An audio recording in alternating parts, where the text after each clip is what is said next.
Care and VNB online PolSet coaching classes, and today we are going to discuss about the topic statistics in mathematics. So first we'll see about the definition of statistics.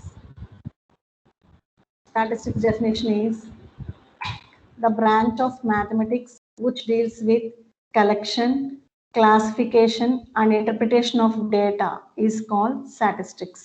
అంటే ఏంటంటమ్మా, ఇప్పుడు ఏదైనా మనము ఒక డేటాని ఎలా consider చేయాలో, ఒక collection గురించి చెప్పాలన్నా లేదా క్లాసిఫికేషన్ చెప్పాలన్నా లేదా ఆ డేటా గురించి ఎక్స్ప్లెనేషన్ ఇవ్వాలి అంటే మనము బ్రాంచ్ ఆఫ్ మ్యాథమెటిక్స్ అయిన స్టాటిస్టిక్స్తో డీల్ చేస్తాం అనమాట. యాక్చువల్గా స్టాటిస్టిక్స్ అంటే మీనింగ్ ఏంటంటే, ఒక ఎగ్జాంపుల్ ఏంటంటే, మనము స్కూల్లో ఉంటాం కదా, యాక్చువల్గా ఇప్పుడు 10th క్లాస్ స్టూడెంట్స్ ఉంటారు.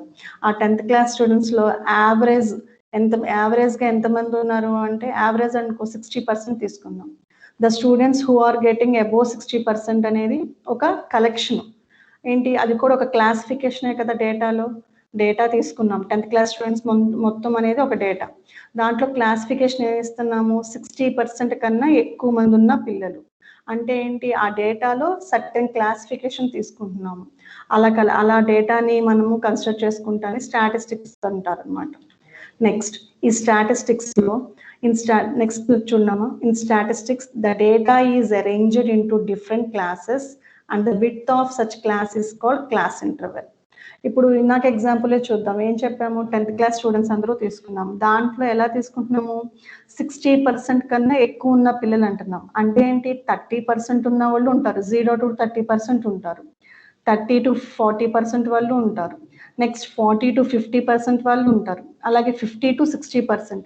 అంటే ఏంటి, క్లాసెస్ కింద కన్సిడర్ చేసుకుంటున్నామా లేదా. ఆ క్లాసెస్ని ఏమంటాము అంటే, ఆ విడ్త్ యొక్క క్లాస్నేమో క్లాస్ ఇంటర్వెల్ అంటాం. Next example, students in a class getting marks in mathematics in between. Marks తీసుకుందాము, అందరికీ ఒకేలాగా రావు కదా. ఎలా రావచ్చు, ఎలా తీసుకుంటున్న క్లాసిఫికేషన్ చూడండి, ఇక్కడ 75 to 80, అలాగే 80 to 85 ఎంతమందికి వచ్చినాయి, 85 to 90, ఇలా డిఫరెంట్ క్లాసెస్గా తీసుకుంటున్నామా లేదా. వీటిని ఏమంటాము అంటే, వీటి మధ్య ఉన్న డిఫరెన్స్ ఎంత, 75 minus 80 అంటే 80లో 75 తీస్తే ఎంత, 5. అంటే ప్రతి క్లాస్కి డిఫరెన్స్ ఎంత ఉంటుంది, 5. ఆ 5 అనే దాన్ని ఏమంటాము అంటే క్లాస్ ఇంటర్వెల్ అంటాము. సో ఫైనల్గా స్టాటిస్టిక్స్ అంటే ఏంటంటే, the branch of mathematics which deals with collection, classification and interpretation of data. Interpretation is nothing but explanation of data is called statistics. Next దీంట్లో ఫస్ట్ మనకి టాపిక్ వచ్చి క్లాస్ ఇంటర్వెల్ వస్తుంది. Next frequency means the number of items in class interval is called frequency. పక్కన ఒక table ఇచ్చామమ్మా, చూడండి ఒకసారి. Class interval తీసుకున్నాము. Class interval అంటే ఎలా చెప్పాము, డిఫరెంట్ క్లాసెస్గా విడగొట్టుకుంటాం. 0 to 10 ఇలా ఒక క్లాస్ కింద, 10 to 20, అలాగే 20 to 30, 30 to 40, 40 to 50. ఇది సపోజ్ స్టూడెంట్స్ అనుకోండి, 0 to 10 మార్క్స్ ఎంతమందికి వచ్చినాయి. ఫ్రీక్వెన్సీ అంటే ఏంటంటే, ఆ క్లాస్ ఇంటర్వెల్ ఎంతమంది ఇంటర్లింక్ అవుతున్నారో వాటిని ఫ్రీక్వెన్సీ అంటాము. 0 to 10 మార్క్స్ ఎంతమందికి వచ్చినాయి అనుకోని చెప్తున్నారు, 3 మెంబర్స్కి. నెక్స్ట్ 10 to 20 మార్క్స్ 8 మెంబర్స్కి. 20 to 30 అంటే ఏంటి, 20 to 30 మధ్య వచ్చిన పిల్లలు ఎంతమంది ఉన్నారు, 9 మెంబర్స్. అంటే frequency of 20 to 30 class interval అంటే ఏం చెప్తాము, 9 మెంబర్స్ అని చెప్తాం. నెక్స్ట్ 30 to 40 ఎంత, 15. నెక్స్ట్ 40 to 50 ఎంత, 5 మెంబర్స్. ఫ్రీక్వెన్సీ అంటే ఎంతమంది ఎగ్జిస్ట్ అవుతున్నారో ఆ కరెస్పాండింగ్ డేటా చెప్పేదాన్ని మనము ఫ్రీక్వెన్సీ అంటాము. Next class limits.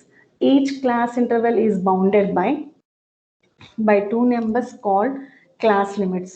చూడమ్మా, ఇక్కడ క్లాసెస్గా డివైడ్ చేసుకున్నామా, 0 to 10 అనేది ఒక క్లాస్ ఇంటర్వెల్, అలాగే 10 to 20. ఇది చూడండి ఏం చెప్తున్నావు, each class interval is bounded by 2 numbers. 2 నెంబర్స్తో బౌండెడ్ అయిందా లేదా. సో వాటిని ఏమంటాము అంటే క్లాస్ లిమిట్స్ అంటాం. దాంట్లో స్టార్టింగ్ నెంబర్ నేమో లోయర్ లిమిట్ అంటాము, ఎండింగ్ నెంబర్ నేమో అప్పర్ లిమిట్ అంటున్నాం. పైన ఎగ్జాంపుల్స్ చూసుకోండి. ఈ ఫస్ట్ క్లాస్ ఇంటర్వెల్ యొక్క లోయర్ లిమిట్ అంటే ఎంత చెప్తాం, 0. అప్పర్ లిమిట్ అంటే 10. నెక్స్ట్ క్లాస్ లోయర్ లిమిట్ అంటే 10, అప్పర్ లిమిట్ అంటే 20. Next frequency distribution table. The table showing the distribution of frequencies in the different classes is called frequency table. ఇక్కడ ఈ example లోని క్లియర్ గా కనిపిస్తుంది. ఏంటి చూడండి, 0 to 10 ఆ క్లాస్ ఇంటర్వెల్లో ఎంతమంది ఫ్రీక్వెన్సీ ఎంతమంది ఉన్నారని చెప్తున్నారు, 3 మెంబర్స్. అలాగే 20 to 30 క్లాస్ ఇంటర్వెల్లో ఎంత ఉందండి ఫ్రీక్వెన్సీ, 9. అంటే ఏంటి, 9 మెంబర్స్ ఉన్నట్టు అక్కడ మనకి అర్థమవుతుంది.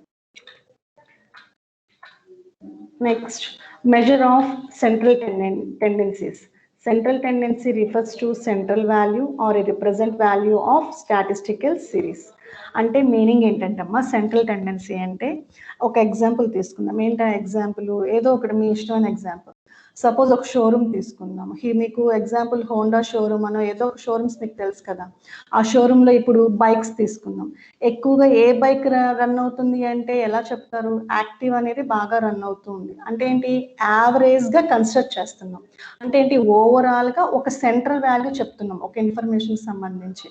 బైక్స్లో, మామూలు లేడీస్ బైక్స్లో ఏది ట్రెండీగా నడుస్తుంది, ఎక్కువ మంది ఏది యూజ్ చేస్తున్నారు అంటే ఏం చెప్పేస్తాం, యూజువల్గా మనం ఏంటి చూసి చెప్తున్నాం. అలా కాకుండా central tendency refers to central value or a representative value of statistical series.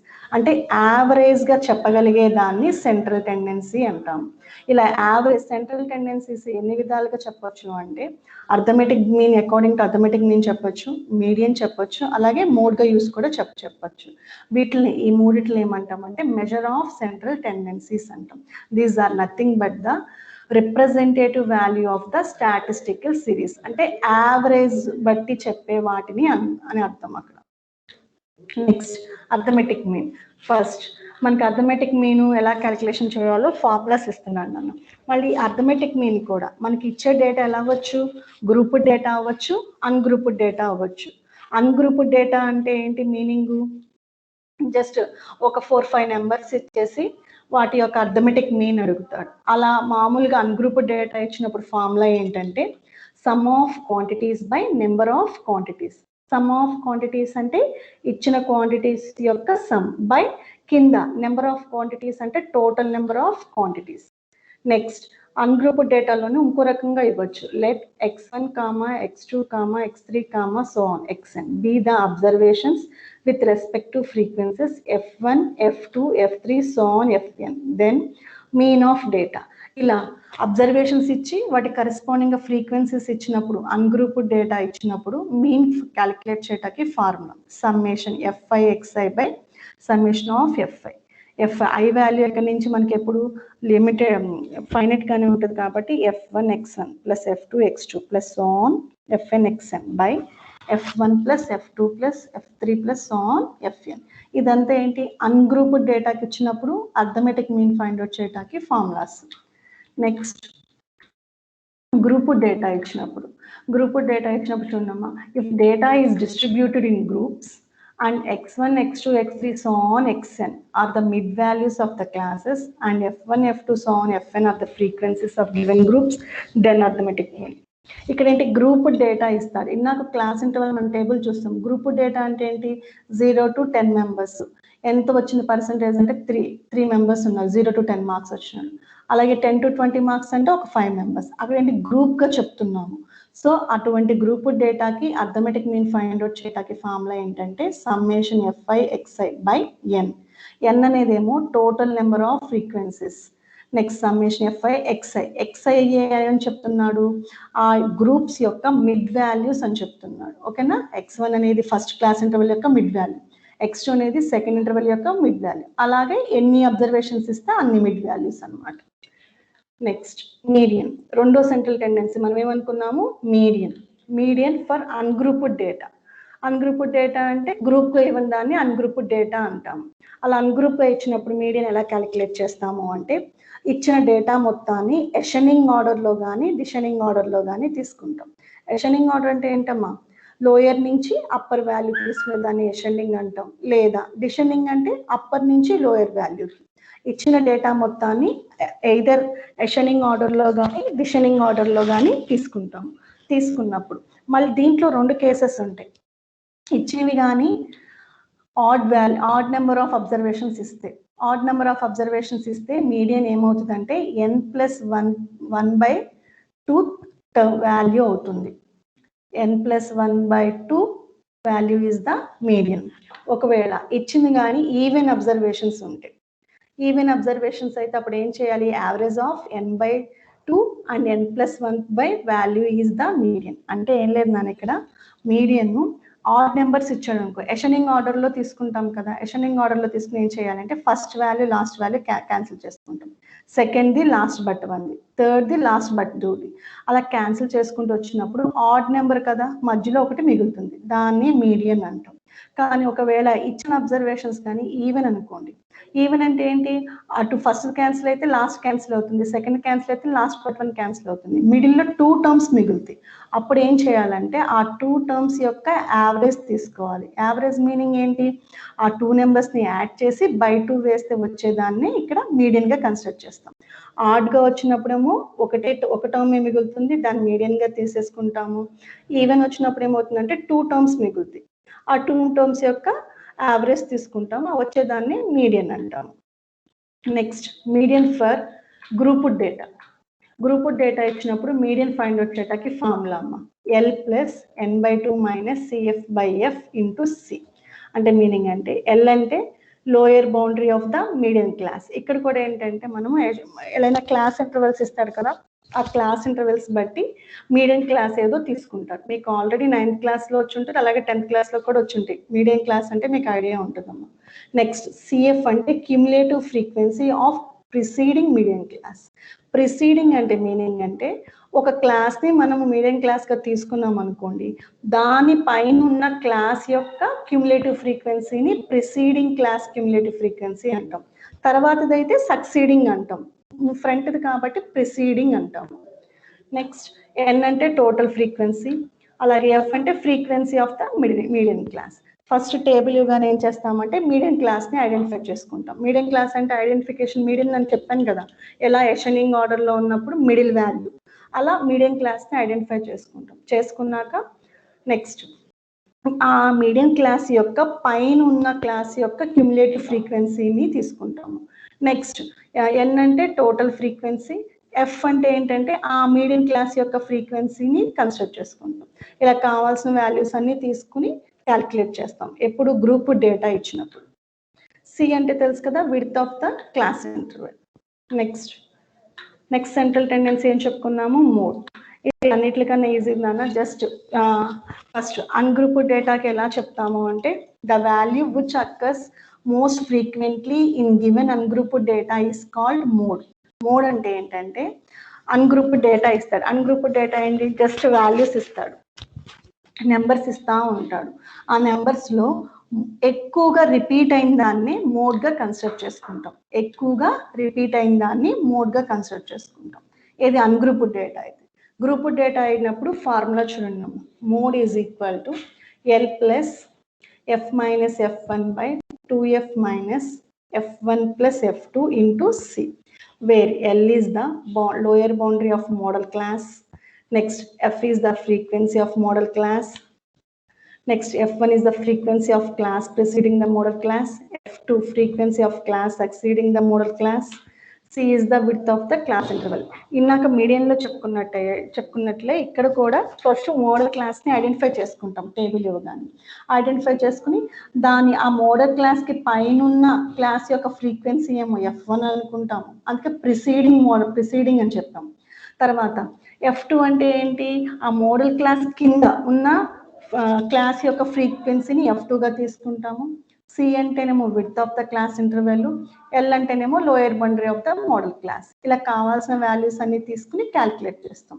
Ungrouped డేటాకి అయితేనేమో క్లియర్గా చూడగానే మనకు అర్థమైపోతుంది, ఎక్కువగా రిపీట్ అయిన వాల్యూని మోడ్గా తీసుకుంటాము. గ్రూప్డ్ డేటాకి ఈ ఫామ్లో కావాల్సిన వాల్యూస్ అన్ని కన్సిడర్ చేసుకుని ఈ ఫార్ములాలో సబ్స్టిట్యూట్ చేస్తే వచ్చే వాల్యూవే మోడ్ అవుతుంది.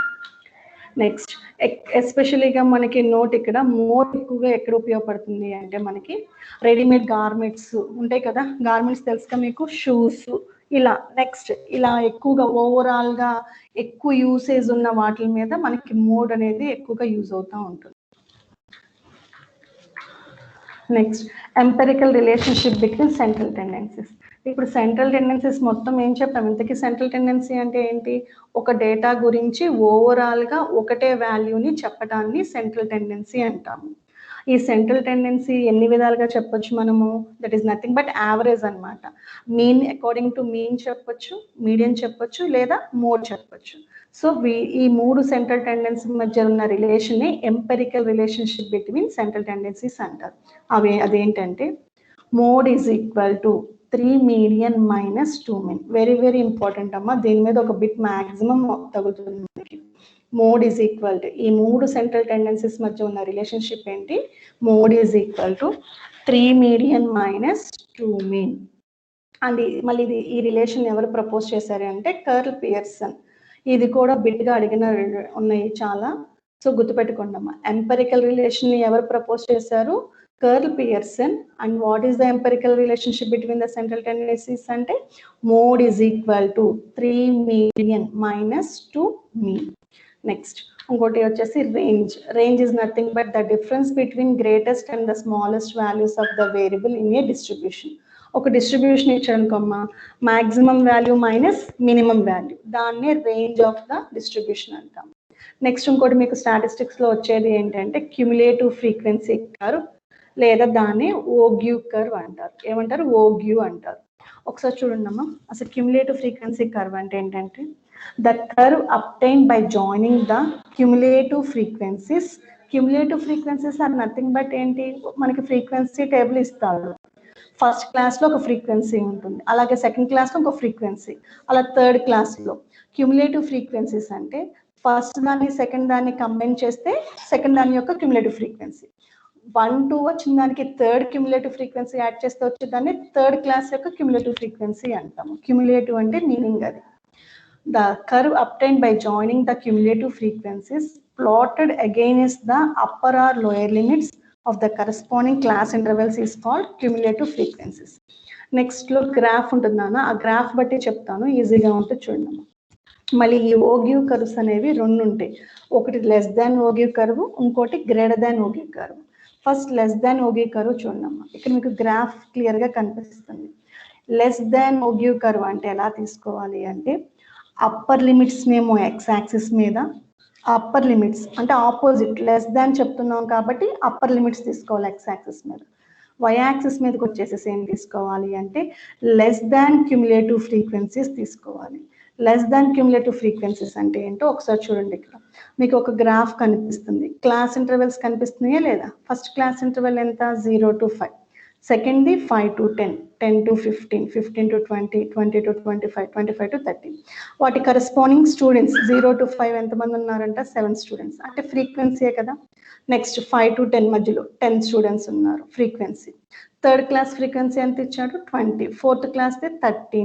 Next 12 10 less than cumulative frequencies అంటే మీనింగ్ ఏంటంటే ఇప్పుడు ఇక్కడ రాసాను చూడమ్మా లెస్ దాన్ క్యుములేటివ్ ఫ్రీక్వెన్సీస్ అంటే ఫస్ట్ క్లాస్లో ఎంత ఫ్రీక్వెన్సీ ఉంది 7 సో 7 తీసుకుంటున్నాం నెక్స్ట్ ఫస్ట్ది సెకండ్ది యాడ్ చేసి వేసేదాన్ని సెకండ్ క్లాస్ యొక్క ఫ్రీక్వెన్సీ అంటాం క్యుములేటివ్ ఫ్రీక్వెన్సీ అంటే 7 + 10 ఎంత అవుతుంది 17 next third class cumulative frequency అంటే ఆ థర్డ్ మనకి పైన వచ్చిన క్యుములేటివ్ ఫ్రీక్వెన్సీ ఉంది కదా సెకండ్ క్లాస్లో దానికి మన క్లాస్ యొక్క ఫ్రీక్వెన్సీని యాడ్ చేసుకోవాలి 17 + 20 ఎంత అవుతుంది 37 నెక్స్ట్ వచ్చేసరికి ఆ 37కి మళ్ళీ మన క్లాస్ యొక్క ఫ్రీక్వెన్సీ యాడ్ చేయాలి 37కి 13 యాడ్ చేస్తే ఎంత 50 మళ్ళీ ఆ 50కి మనం ఇప్పుడు కన్సిడర్ చేస్తున్న క్లాస్ యొక్క ఫ్రీక్వెన్సీ యాడ్ చేసుకోవాలి 15 + 12 ఎంత 62 నెక్స్ట్ 62 + 10 ఎంత 72 ఇలా వేయటాన్ని లెస్ దాన్ క్యుములేటివ్ ఫ్రీక్వెన్సీస్ అంటాం అలా అప్పర్ లిమిట్స్ ఇప్పుడు ఈ క్లాస్ యొక్క అప్పర్ లిమిట్ అంటే ఏంటి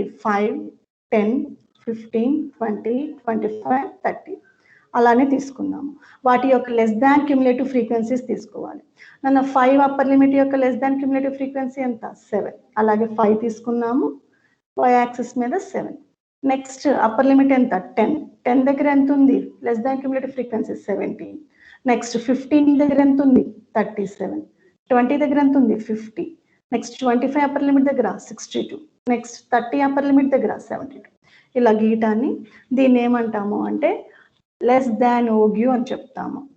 లెస్ దాన్ ఓగ్యూకి ఏం చేయాలి, అప్పర్ లిమిట్స్ ఏమో ఎక్స్ యాక్సిస్ మీద, లెస్ దాన్ క్యూములేటివ్ ఫ్రీక్వెన్సీస్ ఏమో వై యాక్సిస్ మీద. క్లియర్గా మీకు కనిపిస్తుంది. ఈ గ్రాఫ్ రైజ్ అవుతుందా డౌన్ అవుతుందా, రైజ్ అవుతుంది. So less than ogive is a rising curve. అలాగే సిమిలర్గా గ్రేటర్ దాన్ ఓగ్యూ తీసుకుందాం. చూడమ్మా నెక్స్ట్ కర్వ్.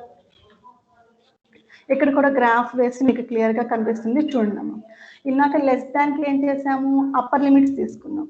ఇప్పుడు గ్రేటర్ దాన్కి ఏం చేయాలి, రివర్స్లో లోయర్ లిమిట్స్ తీసుకోవాలి. నెక్స్ట్ ఎక్స్ యాక్సిస్ మీద లోయర్ లిమిట్స్ తీసుకుంటే వై యాక్సిస్ మీద వచ్చేసి గ్రేటర్ దాన్ క్యుములేటివ్ ఫ్రీక్వెన్సీస్ తీసుకోవాలి. ఇప్పుడు చూడమ్మా, గ్రేటర్ దాన్ క్యుములేటివ్ ఫ్రీక్వెన్సీస్ అంటే ఎలా కన్స్ట్రక్ట్ చేస్తాము అంటే, మామూలుగా క్లాస్ ఇంటర్వెల్స్ ఇచ్చాడు, ఫ్రీక్వెన్సీస్ ఇచ్చాడు. గ్రేటర్ దాన్ క్యుములేటివ్ ఫ్రీక్వెన్సీస్ అంటే ఇక్కడ ఫస్ట్ స్టార్టింగ్ ఫ్రీక్వెన్సీ ఎంత తీసుకోవాలి అంటే టోటల్ నెంబర్ ఆఫ్ ఫ్రీక్వెన్సీస్ తీసుకోవాలి. ఇవన్నీ ఫ్రీక్వెన్సీస్, ఇవన్నీ యాడ్ చేస్తే ఎంత వస్తుంది మనకి, 7 + 10 + 20 13 + 12 + 10 అంటే 72. ఇక్కడ ఏంటి, పై నుంచి కిందకి రావాలి, గ్రేటర్ దాన్ నుంచి లెస్ దాన్కి రావాలి. So first total number off frequency ఎంత తీసుకుంటాం ఈ క్లాస్కి, 72.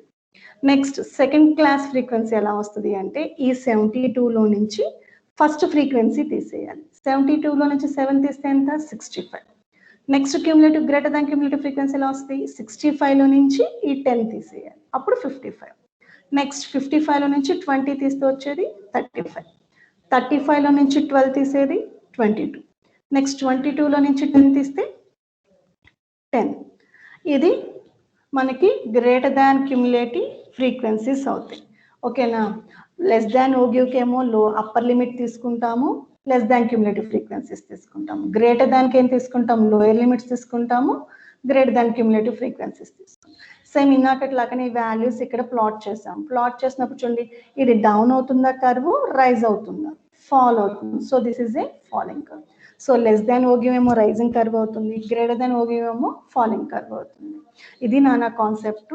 నెక్స్ట్ ఫస్ట్ మనకు మెయిన్ ఇక్కడ కావాల్సిందల్లా మీన్, మీడియన్, మోడ్ ఫార్ములాస్ కావాలి. నెక్స్ట్ వీటి మీద వచ్చే బిట్స్ చూద్దాము. చూడండి,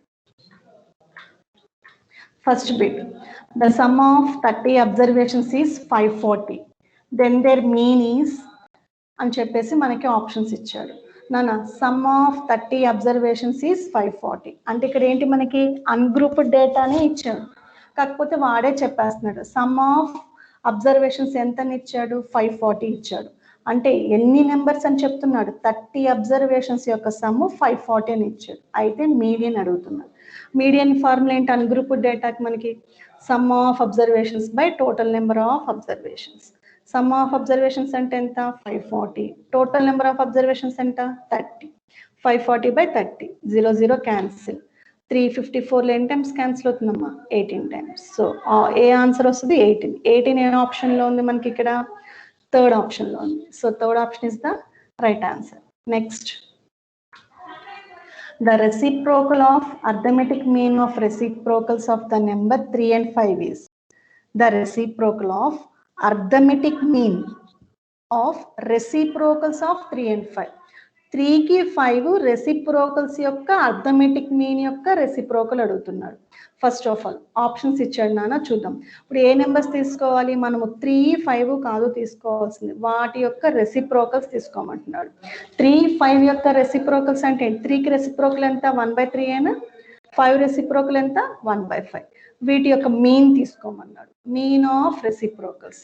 2 టర్మ్స్ ఉన్నాయి కాబట్టి యాక్చువల్గా మనకి అన్గ్రూప్డ్ డేటా ఫార్ములా ఏంటి, sum of observations by number of observations. ఈ ఉన్నాయి రెండు, 1/3 + 1/5. ఇవి మొత్తం ఎన్ని అబ్జర్వేషన్స్, 2 కాబట్టి కింద 2. సింప్లిఫికేషన్. పైన ఏం చేయాలి మనము, న్యూమరేటర్లో ఎల్సిఎం చేయాలి. ఎల్సిఎం అంటే ఏంటి, 3కి 5కి ఎల్సిఎం ఎంత అవుతుందమ్మా, 3 5s are 15. పైన ఎలా వేస్తాం, 1 × 5 5, మిడిల్లో ప్లస్ ఉంది కాబట్టి ప్లస్, 1 × 3 ఎంత, 3/2. నెక్స్ట్ స్టెప్లో న్యూమరేటర్ డినామినేటర్ ఎక్కడికి వస్తుంది, డినామినేటర్కైనా అంటే 8/15/2, 8/15 × 2, 2 8లో ఎన్ని టైమ్స్ క్యాన్సిల్, 4/15. సో ఏ ఆన్సర్ రైట్ అవుతుంది, option 4 is the right answer.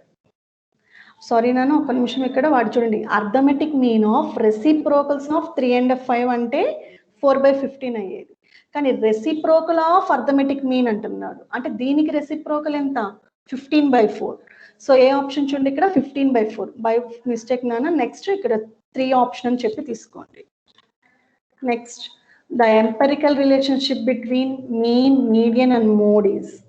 మీన్కి, మీడియన్కి, మోడ్కి మనం కాన్సెప్ట్లో చూసాము. ఏ ఆప్షన్ రైట్ అవుతుందో చూడండి ఒకసారి. యాక్చువల్గా మనకి ఏం తెలుసు, ఎంపెరికల్ రిలేషన్షిప్ అంటే mode is equal to 3 median minus 2 mean. ఇలా ఇస్తే ఆ ఆప్షన్ పెట్టేసేవాళ్ళం, కానీ ఇలా ఇవ్వకుండా దాన్ని ఇంకా కొంచెం స్ప్లిట్ చేసి విడగొట్టి ఇచ్చాడు. సో దీన్ని సింప్లిఫై చేసుకుంటూ ఇంకా మనం కూడా విడగొట్టి ఏ ఆప్షన్ వస్తుందో చూద్దాం. నెక్స్ట్ చూద్దాం ఇక్కడ 3 మీడియన్ని నెక్స్ట్ స్టెప్లో మీడియన్ ప్లస్ 2 మీడియన్ కింద రాసుకోవచ్చా? ఇలా రాసుకున్నాక నెక్స్ట్ మీడియన్కి మీన్లో ఏం కామన్ తీయొచ్చు? 2 కామన్ తీయొచ్చా? నెక్స్ట్ ఈ ప్లస్ మీడియన్ ఇటువైపు వస్తే మైనస్ మీడియన్ అన్నా కాదు, అందుకని మోడ్ మైనస్ మీడియన్. ఇక్కడ చూడండి, నేను మీడియన్ని ఎందుకు తీసుకొచ్చాను అంటే మనకు అన్ని ఆప్షన్స్లో మోడు, మీడియన్ LHSలో ఇచ్చాడు. సో LHS వైపు మోడ్ ఉంది కాబట్టి ఒక మీడియన్ తీసుకొచ్చాం, అంటే mode minus median is equal to ఈ రెండిట్లో నుంచి ఏం కామన్ తీయొచ్చు? 2 కామన్ తీయొచ్చు, అంటే 2 ఇంటూ మీడియన్ మైనస్ మీన్. ఇప్పుడు చూడండి ఎక్కడైనా ఆప్షన్ ఇది ఉందేమో లేదో, మోడ్ మైనస్ మీడియన్ అంటే ఈ రెండు ఉన్నాయి. RHSలో చూసుకోండి 2 కావాలి, 2 చోట్ల 2 ఉంది, కానీ ఫస్ట్ ఏం ఉండాలి మనకి? మీడియన్. 2 ప్లేసెస్లో కూడా మీడియన్ ఇచ్చాడు, కానీ మిడిల్లో సింబల్ ఏంటి ఇక్కడ? మైనస్. మాకు కన్ఫ్యూజ్ చేయడానికి మైనస్ ఇచ్చాడు, ప్లస్ ఇచ్చాడు. సో మనం ఏ ఆప్షన్ తీసుకోవాలి? Second option is the right answer. So ఈ బిట్కి ఏ ఆప్షన్ కరెక్ట్ అంటే second option. Next for the data 11, 12, 13, 14, 15, 16 mode is options ఇచ్చాడు. నన్ను మోడ్ అంటే ఏం చెప్పుకున్నాం? The most repeated value is called the mode. మనకి ఇచ్చిన డేటాలో, అన్గ్రూప్డ్ డేటాలో మోస్ట్గా రిపీట్ అయిన వాల్యూని మోడ్ అంటాం. కానీ మనకి ఇచ్చిన డేటాలో ఏ ఒక్క వాల్యూ అయినా రిపీట్ అవుతుందా? 11 ఎక్కడ రిపీట్ అవ్వాల, 12 అవ్వాల, 13 అవ్వాల, అలా 14, 15, 16 ఏది రిపీట్ అవ్వట్లా. మనకి మోడ్ అంటే ఏంటి? Most repeated value. ఏది అవ్వట్లేదు కాబట్టి ఇక్కడ ఏం చెప్తాము? మోడ్ డస్ నాట్ ఎగ్జిస్ట్ అని చెప్తాం. సో ఏ option? Fourth option is the right answer. Next fifth bit చూడమ్మా. If the mean of p comma 1/p is q, then mean of p cube comma 1/p cube is. Options ఇచ్చాడు చూడండి అమ్మా. If the mean of p comma 1/p is q అయితే మళ్ళీ దేని యొక్క mean అడుగుతున్నాడు? p cube comma 1/p cube అడుగుతున్నాడు. First వాడు ఇచ్చిన వాల్యూ తీసుకుందాం. pకి 1/pకి మీన్ అని చెప్పాడు q. 2 అబ్జర్వేషన్స్ ఇచ్చినప్పుడు మీన్ ఎలా వేస్తాము? ఆ 2 అబ్జర్వేషన్ యొక్క సమ్ వేసి బై నెంబర్ ఆఫ్ అబ్జర్వేషన్స్ అంటే ఎంత? 2. So mean of p plus 1/p/2 is equal value ఎంతకి ఈక్వల్ చేస్తాడు? q. ఫస్ట్ దీన్ని సింప్లిఫై చేసుకుందాం చూడమ్మా. ఈ బై 2 ఇటువైపు వస్తే RHSకి ఇంటూ 2 అవుతుందా లేదా? అంటే p ప్లస్ 1/p వాల్యూ ఎంత వచ్చింది మనకి? 2q వచ్చింది. నెక్స్ట్ ఇంతకీ మనం అడిగిన క్వశ్చన్ తీసుకోండి. వేటి యొక్క మీన్ అడుగుతున్నాడు? p క్యూబ్కి 1/p క్యూబ్ వాల్యూకి మీన్ అడుగుతున్నాడు. So p cube comma 1/p క్యూబ్కి మీన్ అంటే ఎలా? ఫార్ములా అకార్డింగ్ టు ఫార్ములా ఎలా రాస్తాము? p cube plus 1/p cube by number of observations ఎన్నివి? 2 కదా, సో 2 వేస్తాం. p cube plus 1/p cube by 2 అవుతుంది. కానీ మనకు ఆప్షన్స్ మార్చి ఇచ్చాడు చూడండి. అంటే ఏంటి? వాడు ఇచ్చిన డేటాని యూజ్ చేసుకోవాలి. ఎలా యూజ్ చేసుకుంటామో చూడండి. ఇక్కడ చూడండి, న్యూమరేటర్ మనకి a cube plus p cube లా కనిపిస్తుందా లేదా? 1/p cube is nothing but 1/p whole cube కదా, అలా రాసుకోవచ్చు కదా. So a cube plus b cube అంటే ఫార్ములా ఏంటి మనకి? a plus b whole cube minus 3 into a plus b. ఈ ఫార్ములా గుర్తుకు రావాలి ఇప్పుడు మనకి. So a cube plus b cube ఎలా రాసుకోవచ్చు? a plus b whole cube minus 3 into a plus b. So p cube plus 1/p whole cube ఎలా రాసుకోవచ్చు మనము? a ప్లస్ b అంటే a ప్లేస్లో p ఉంది, b ప్లేస్లో 1/p. So a plus b whole cube minus 3 into a ప్లేస్లో p ఉంది, b ప్లేస్లో 1/p ఉంది. హోల్ డివైడెడ్ బై ఎంత ఉంది? 2. నెక్స్ట్ స్టెప్లో పైన మనకి వాళ్ళు ఇచ్చిన మీన్ నుంచి p ప్లస్ 1/p అంటే ఎంత రాసుకోవచ్చు? 2q రాసుకోవచ్చు. అంటే ఈ ప్లేస్లో 2q రాసుకుంటాము, అలాగే ఈ ప్లేస్లో కూడా 2q రాసుకుంటాం. ఈ 2కి పవర్లో ఎంత ఉంది? క్యూబ్ ఉంది. ఈ రెండింటి మధ్య సింబల్ ఏంటి? ఇంటూ. ఇంటూ అంటే రెండింటికి క్యూబ్ వస్తుందా రాదా? అంటే 2 cube into q cube. 2 cube ఎంత? 8 అయినా కాదా? 8 into q cube minus 3 into 2q అంటే ఎంత అవుతుంది? 6q by 2. ఇప్పుడు ఆప్షన్ చూసుకోండి. 8 క్యూబ్ ఉండాలి, ఉంది, మైనస్ 6q ఉండాలి, ఉందా? లేదు. అంటే ఏంటి? ఇంకా మనం కొంచెం సింప్లిఫికేషన్ చేసుకోవచ్చు. ఎట్లా చేసుకోవచ్చు చూడండి. అమ్మ కింద 2 ఉంది, పైన న్యూమరేటర్లో మనం 2 కామన్ తీసుకోవచ్చు రెండిట్లో. సో 2 బయటకు వచ్చింది అనుకో, 8లో నుంచి 2 కామన్ తీస్తే ఎంత అవుతుంది 4 మైనస్ 6లో నుంచి 2 కామన్ వస్తే 3 నెక్స్ట్ ఈ 2 క్యాన్సిల్. సో ఫైనల్గా ఏం మిగులుతుంది మనకి ఇక్కడ 4 మైనస్ 3 ఎక్కడ ఉందో చూడండి ఆప్షన్స్లో 4 ఇక్కడ ఉంది 4 మైనస్ 3 సో ఏ ఆప్షన్ కరెక్ట్ ఈ క్వశ్చన్కి? 4th option is the right answer. Next if median is equal to 60, mean is equal to 61, then mode is equal to empirical relationship. నేను ఫస్ట్ ఇందాకే చెప్పాను, ఈ ఎంపెరికల్ రిలేషన్ మీద ఖచ్చితంగా బిట్ ఇస్తారు. మనకి ఫార్ములా తెలుసు ఏంటి, mode is equal to 3 median minus 2 mean. So మన దగ్గర ఉన్న వాల్యూస్ పెట్టండి. మీడియన్ వాల్యూ ఎంత ఇచ్చారు 60 ఇచ్చారు, మీన్ వాల్యూ ఎంత ఇచ్చారు 61. So calculation 3 into 60 180 minus 2 into 61 120. So answer ఎంత 58. So 58 is the right answer. ఓకేనా? ఈ క్లాస్ వరకు కాన్సెప్ట్ చూసాము, కొన్ని బిట్స్ చూసాము. నెక్స్ట్ క్లాస్లో రిమైనింగ్ బిట్స్ చూద్దాము. Thank you.